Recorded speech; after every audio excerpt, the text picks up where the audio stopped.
Hey everybody, I hope you are doing well. I'm Afefe with Touch by Tarot and Beyond, and I am here today to do a political video. If you're new to this channel, welcome. I hope you like what you hear and see, and you'll hit that like button and subscribe.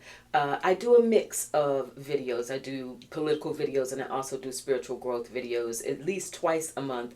I do pick a card readings on the new moon and full moon. That's really popular. I'll be doing that we have a new moon in Leo coming up on August 5th. I'll have something up prior to that, a few days before that. So really looking forward to that. Before I go any farther, let's go ahead and I got some sweet love spray. Let's lighten up the energy, keep everything good, give you a little bit, give myself some, give my deck some before we get ready to go and pull some cards. Lots to discuss. Have to thank you all. I reached a milestone, 10,000 subscribers. I've worked really hard. I thank so many of you and all of you who do subscribe already for your support. It means the world to me, keeps me motivated, keeps me going, and I'm really looking forward to continuing to give you good content. So really appreciate your comments. I feel like this is a community, right? This is not just me sitting here in front of this camera, going to spirit, going into the insights and all of that. But what am I doing it for if it's not, if it's not this exchange that we have? So I really do, from the bottom of my heart, I appreciate you. I also have to shout out my members. I do 4 videos a month just for my membership, covering certain teachings, topics. We go a little deeper into spiritual growth, and also twice a month I do question and answer sessions. So I do a post. Members can post their personal questions, issues that they have going on, and then that following Sunday, twice a month, I will do readings and post answers to your questions. So it's a wonderful exchange. I really enjoy that as well. I have a link, if you're interested, I have a link to my memberships that will be posted in the description below, okay? All right, you all, lots to get to today. Let's do it. A little bit of humor. 45, or Trump, I might as well go ahead and say it because I'm going to say his name at some point, came out and had the nerve to say that Kamala Harris hates Jewish people. We know that Netanyahu did his dog and pony show in Congress earlier this week. It was really disgraceful, the disrespect, his constant, kissing up to Trump and talking about President Trump this and President Trump that and President Trump the third thing. The day before he was scheduled to meet with President Biden. I would have given anything. The old folks used to say, I'm sure many of you have heard that term, be a fly on the wall. I would have given anything to be a fly on the wall during that conversation, because I promise you, especially now with where President Biden is in terms of having decided to step down, this has freed him up to really push some things through. I'm going to do a lot more readings. You'll see coming up on what we expect from him in the next 6 months. We've already heard about Supreme Court reforms. I'm getting a strong impression around educational reforms as well, and to protect the freedom of education in this country, especially with the spread of book bans and that sort of thing. We're going to see a lot coming from President Biden before he leaves office. So we'll be looking more into that. But so Netanyahu meets with President Biden, and he also met with Kamala Harris, Vice President Harris. And from what we understand, what we're hearing is she was a lot stronger in her condemnation of Israel's behavior, understanding that to still respect and foster the relationship with Israel as an important Middle East ally. Of course, that has to happen. That's never going to change. But you've got 45 out there talking about she hates Jewish people. This as Netanyahu traipsed his little self down to Mar-a-Lago to kiss the ring and hoo-ha-ha and probably, have a couple of beers or whatever happened with Trump. But the bottom line is it backfired, because people were like, you gotta love social media, because people were like, you ever heard of a guy named Doug Emhoff? Like, Kamala Harris's husband, who is like literally Jewish, okay? So it really just, you will never get past the point of, did he really say that? Like, it just never ends. But The stupidity, the idea that he just does not think before he speaks, hates Jewish people. Okay, so the other thing I want to mention, J.D. Vance doubled down on his childless cat ladies thing, or people who don't have, not just cat ladies, but people who do not have children, and that's somehow having an indication of, the country is going to hell in a handbasket because of these childless political leaders, right? Pete Buttigieg came out fiercely on that as well, but talking about the challenges that he and his husband have faced around, I think they adopted a child. I didn't look too deeply into it, but the bottom line is Pete was like, hold up. I'm a parent and I went through some things in order to become a parent, me and my husband. So chill out with that a little bit. Why don't you? And then Doug Emhoff's ex-wife, what's her name? Kristen Emhoff came out and said, excuse me, Kamala is Mamala for a reason. And the children, the Doug Emhoff's children with Kristen Emhoff came out and said, our stepmother has been amazing. Our relationship is amazing. And if you recall, when she was announced as President Biden's running mate for vice president, so that's when we learned about Mamala. We saw all of this interaction with her and children. So the idea, and then J.D. Vance had the nerve to double down on it and was like, I said what I said. Listen, that campaign, Susie Wiles and what's his name, Chris Lasavita or something, they got their work cut out for them, because their candidate is not, both of their candidates now. You got 45 Trump on the one hand, and now J.D. Vance, little mini-me, they are not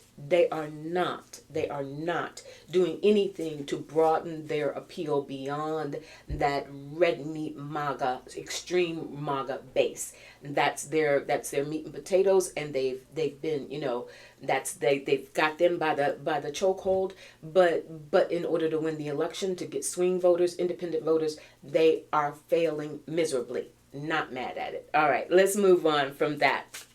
But it's just been really heartening to see that for people like Doug Emhoff's ex, Kristen, power to you, sister, coming out and saying, listen, hold up, like this just simply is not true. So we want to see more of that. We're going to need more of that coalescing and truth telling to come out during this process over the next couple of months.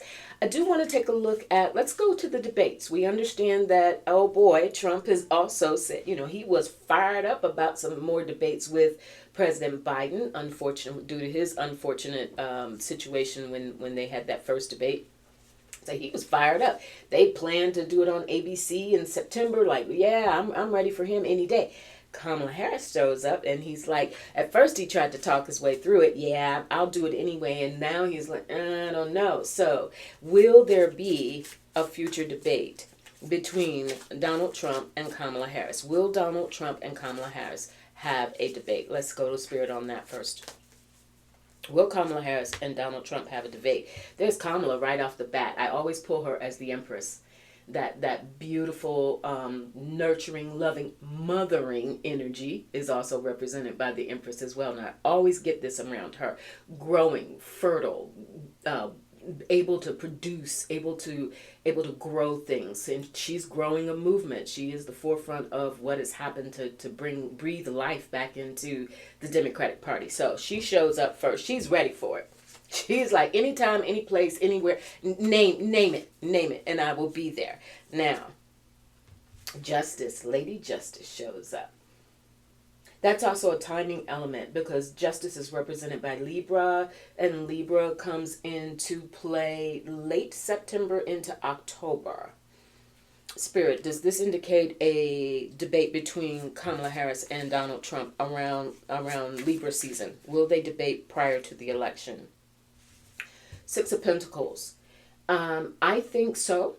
I think this is a yes, but they're going to try to negotiate the heck out of who the moderators will be, who actually will do it, whether it would be, we've heard Trump is trying to push for Fox or some right wing, and from what I understand, Kamala Harris said, okay, fine, I'll do it on Fox. Have no problem. You get on the stage with me. That's all. That's all I need to get this to go forward.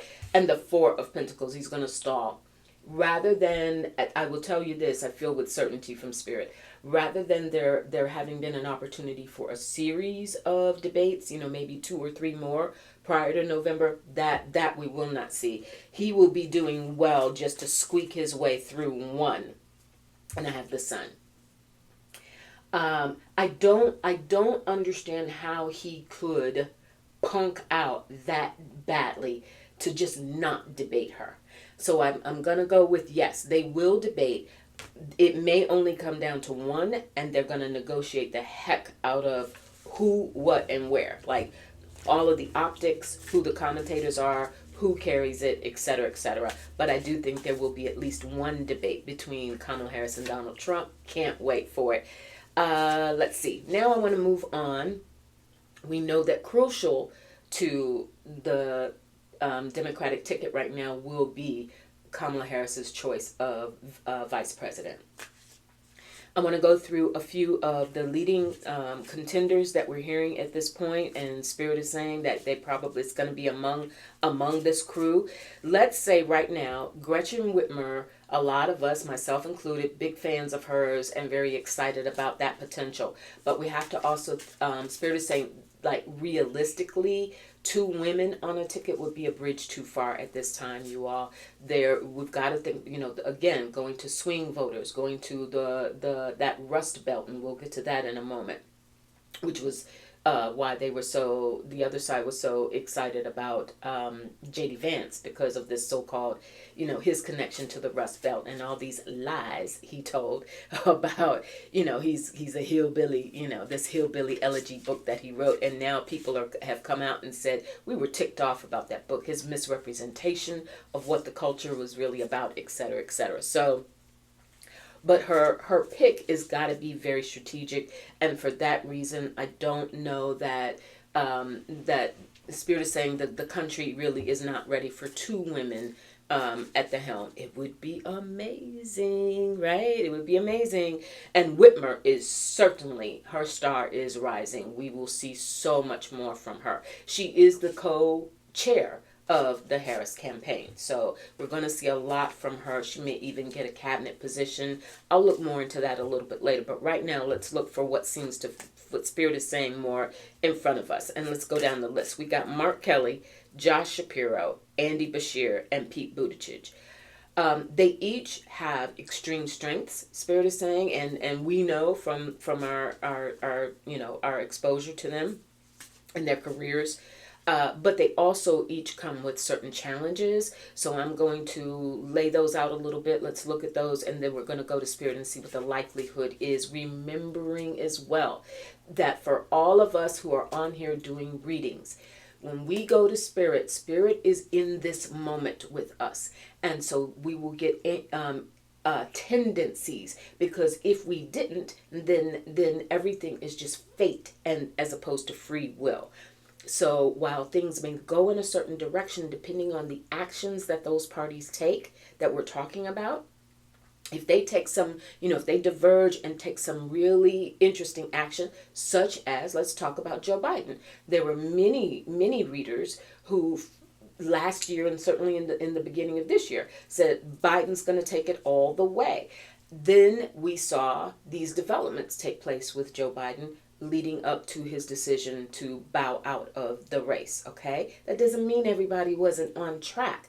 What Spirit was saying is this energy towards a Democratic win at the end of the day. But things will fluctuate. So just let's give each other a little patience, a little grace, all right? That said, Mark Kelly, Arizona.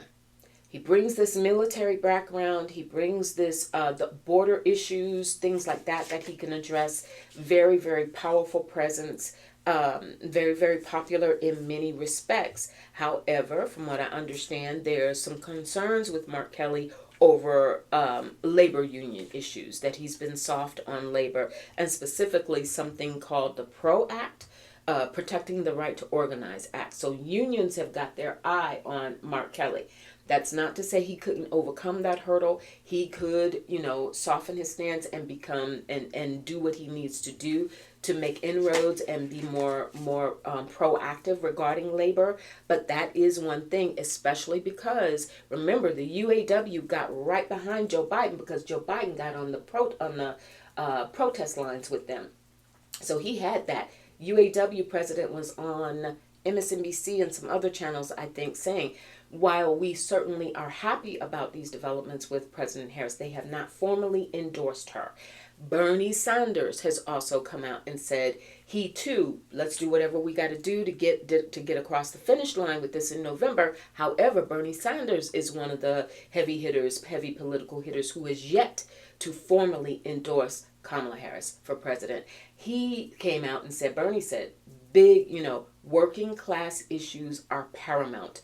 Working class labor, supporting big labor, that has to be a stated policy-driven part of the ticket. So I know, nobody's more aware of that than the Harris campaign, and I think we're going to see some shifts around that. But that could be a challenge for the Mark Kelly vetting of Mark Kelly. Josh Shapiro, Pennsylvania. Here we have a challenge again around the issue of, we wanted him because he's got that working class Rust Belt thing. He could take it too. Talk about vice presidential candidate.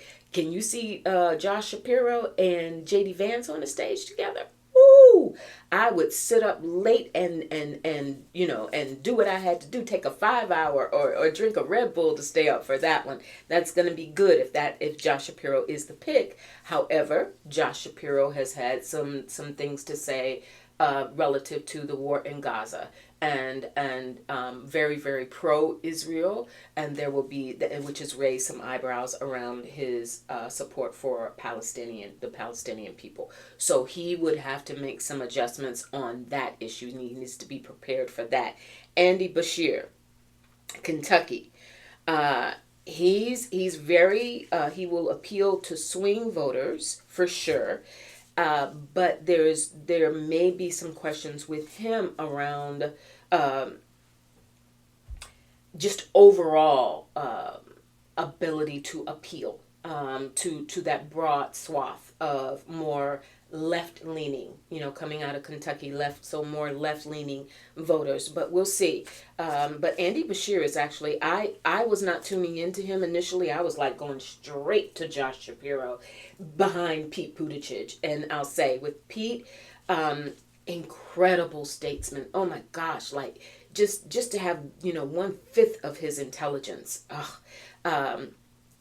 Really, really incredible guy. But I am getting, and some people have raised the issue of whether him being gay would be. I don't think that's the issue with him. I think that would actually be fine. But because he is such a statesman, and because the way he has operated as the Secretary of Department of Transportation, he doesn't wear that on his face. He's not trying to be a huge proponent. He doesn't back away from it. He has been very courageous in owning his agency and who he is as a gay man, and all of that. I don't think that is the issue. I'm wondering if the Washington elite is going to be a part of the issue, because remember, that's this appeal from the MAGA base around discrediting any aspect of high-ranking government people, the Washington elites, draining the swamp and all of that. So there's got to be something that draws in the working class, that Rust Belt, that Midwestern sensibilities, the South, etc. So let's go through it now that I introduced all of that. Thank you for being patient. Just wanted to say, sort of weigh out what some of the pluses and minuses are. So let's just see. I'm going to pull a couple of cards on each one and see who comes out more favorably at this time. All right? Spirit, Mark Kelly. Will Mark Kelly out of Arizona be Kamala Harris's pick for a running mate? Mark Kelly. We have the Five of Wands. There are some questions being raised around him, and again, whether that's his concerns around, drawing in labor, the working class, unions, etc. But there are some challenges around him. When we get to Josh Shapiro as Kamala Harris's running mate. The Tower. Ooh. All right. Not so sure. Not so sure, you all. Let's see. Let's keep going. Andy Beshear out of Kentucky. Will Andy Beshear out of Kentucky be Vice President Kamala Harris's running mate? Andy Beshear out of Kentucky. Seven of Pentacles. He is under serious consideration, you all. Seven of Pentacles is a card of, let's add up all the widgets and digits and make a decision, based on what we can really see that he's going to bring and to get us over the finish line. Andy Beshear is a very strong candidate. And Pete Buttigieg. Will he be selected as Kamala Harris's running mate? Pete Buttigieg. Queen of Swords. She's a Libra. Kamala Harris is a Libra. Queen of Swords. Air sign. He's under serious consideration. He is under serious consideration. I'm going to pull clarifiers for each of these, you all, just to go a little deeper on it. All right, so we had Mark Kelly. Mark Kelly had that Five of Wands, some areas of concern, and the Two of Swords, still conflicted. Just not sure. Questions raised. At this time, you all, if I had to do, number them out, 1, 2, 3, 4, I'm gonna park Mark Kelly over to the side for a moment. Josh Shapiro, who got that Tower. Let's see what comes with the Tower. Ace of Cups. Ooh, wait a minute now. Because that's a fresh start. It's a start that feels good. This could be a breakout. The Tower sometimes can represented by Pluto. So it's deep transformation, deep change, game changer kind of thing with the Ace of Cups. You all? See, that's why we do clarifiers with tarot and because sometimes what it looks like on the face, a card like this can be very frightening when we hear the Tower, Pluto. But it can represent a breakthrough, a redoing of something, a bottom up, ground zero, let's start fresh sort of thing. So coming with the Ace of Cups, let's see. All right, and Andy Beshear with that Seven of Pentacles, under consideration for sure. Strong candidate. But the Five of Cups. Disappointment may not happen.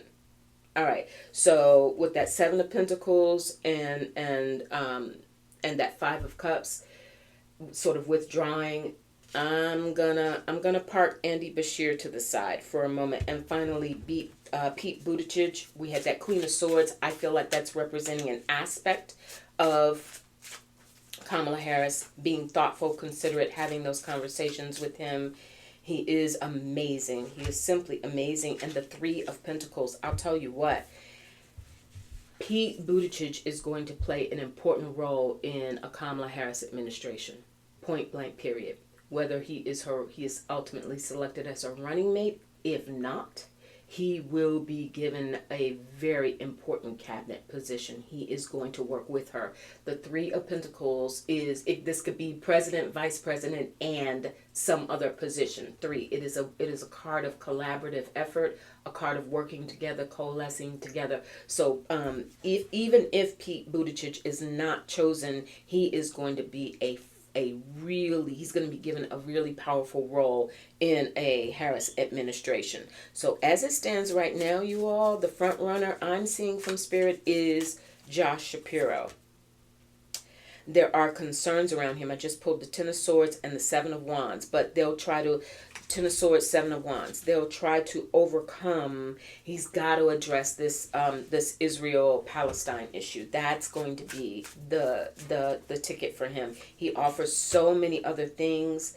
The Nine of Swords, there are just real concerns around getting him getting his stance, because that will affect many states, Michigan primary among them. But that is also where, from what I understand, Josh Shapiro, thank you, Spirit. Josh Shapiro and Gretchen Whitmer are campaigning together as surrogates on behalf of this, what are they calling it, this weekend of action. This weekend, everybody's hitting the ground running. And I read that Josh Shapiro and Gretchen Whitmer are appearing together. That could be I'm getting something Spirit's giving me, like, that's deliberate. That's really deliberate, because to the extent, if Josh Shapiro is sort of right now, moving up that list of the choice, the main choice, the more likely choice for vice president, they know that's a huge hurdle he's going to have to cross, and Gretchen Whitmer could help him, certainly in states like Michigan with a very large Palestinian population. I'm getting death. Death is transformation. Remembering, too, that we started out this section on Josh Shapiro with the Tower card. Both of these are really transformational, but I also feel like that's a timing element. Death is ruled by Scorpio. November 5th will be during Scorpio season. Spirit, is it likely at this time, then, that Josh Shapiro will be, that we were looking at a Harris Shapiro ticket? Queen of Cups, it's flowing in that direction. The High Priestess. The Spirit is like, I ain't telling you that definitely yet. High Priestess is what is still unknown, what is yet to be explored and still needs to be uncovered. So it's not, but we got the Magician. Again, the Magician works things around. So again, that takes me back to Whitmer going out on the trail with Shapiro. They're going to try, and they got to do something pretty, and we know this is going to happen this week, right? The 1st, I think I heard, is where around the 1st it was going to be pre-convention. So we're about to hear this week, I'm feeling. Spirit, will it be announced by the 1st? Will Kamala Harris announce her choice for VP around or by the 1st of August? Because today's the 27th. We're coming up on it, like for real, for real. Will Kamala Harris announce her choice for vice president by the 1st of August or the first week of August? That's what I'm hearing. The first week of August. Will we get an announcement the first week of August? 100%. Ace of Wands. It's coming up, y'all. Okay? So, that's it right now. And finally, you all, I wanted to look at many of you, not many of you, but quite a number of you, I've gotten comments around looking into the shooting of Sonya Massey in Illinois. Most of us, I'm assuming, have seen the news and the tapes, the video that was released of the exchange between Sonya Massey, rest her soul, and Sean Grayson, who has now been charged with first-degree murder. This guy was a train wreck. I'm going to post a link. I came across a really lengthy and detailed and eye-popping article about this guy from the Capital News Illinois. That's what it's called, Capital News Illinois. It's a recent article, just came out yesterday on the 26th. Again, I'll post a link to it below. Eye-popping. How on earth this man was allowed to be on a police force. He had gone through 5 different counties, 5 different forces, and still getting hired. He'd been under repeated disciplinary action. He'd been discharged from the Army. He had attitude and anger issues. There were disciplinary issues that were against him that apparently had never been fully resolved. But there's a record on this guy. Unbelievable that he was still out there on the street. He also, and this is where I'm getting, he also had he had a couple of DUIs. All right. This call that Sonya Massey made about a possible intruder in her home was like, 1 o'clock in the morning?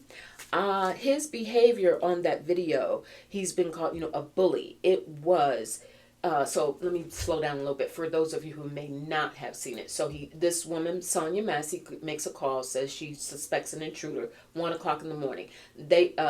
Sean Grayson and another officer show up. They question her from the doorway. They say, let's go inside. They're talking to her. She has a pot of hot boiling water on the stove. This Sean Grayson makes a little, well, don't be setting the house on fire, and directs her to take this water off the stove. When she goes to do it and she has the pot in her hand, he says something about the water, or making sure she's careful with that water, or don't put that water toward me. He's in another room. If you've seen the video, she's in the kitchen, he's way over here in the living room area. And so no real threat. But bottom line is, she says, I rebuke you in the name of Jesus. And that set him off. He flips triggers and goes into, I'll shoot you in your effing face. And in fact, that is exactly what he did. He shot her 3 times. She said she was sorry, was ducking down. Because at that point he pulled his 9mm. It was just unimaginable. So I'm not sure. People saying, can you look into it? I'm not sure what you wanted me to look into exactly, but I will say this. I get the impression that, for entertainment purposes only, I gotta say that, right? But I get the impression that Sean Grayson was under the influence. There was something, when you look at that, there was something that triggered him so quickly when she said, I rebuke you in the name of Jesus, because she felt threatened. The way he was approaching her, the way he was talking to her, directing her with that water, she felt threatened. And not to mention, she's already on high alert because she feels there's this intruder that's been, around her home. So she's already nervous. Was he under the influence? 9 of Cups, and the 9 of Wands.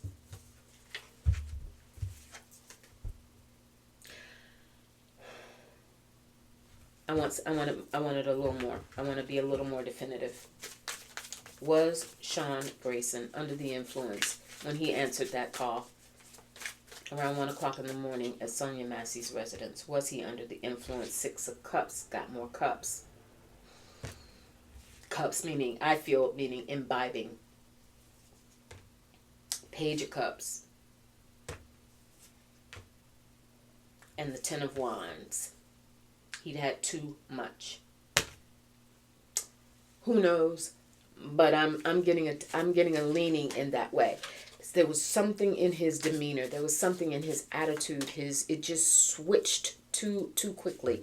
That's one thing that I'm picking up from Spirit, that he may have been under the influence.